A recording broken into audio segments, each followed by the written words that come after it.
Aí quando vai ouvir um homem de Deus, fica fazendo cara de deboche, finge que não é com ele, está conversando o tempo todo um com o outro, não quer ouvir a palavra?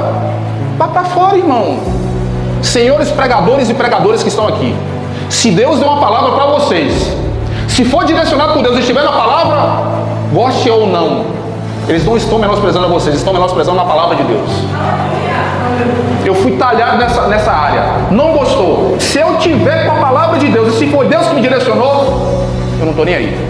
Irmãos, entendam que a principal batalha entre Deus e o diabo se dá na mente e não no campo espiritual. 2 Coríntios 4,4 diz que o Deus desse século, Satanás, cegou o entendimento dos incrédulos para que não lhes resplandeça a luz do Evangelho. Onde é que o diabo vai? O entendimento na mente.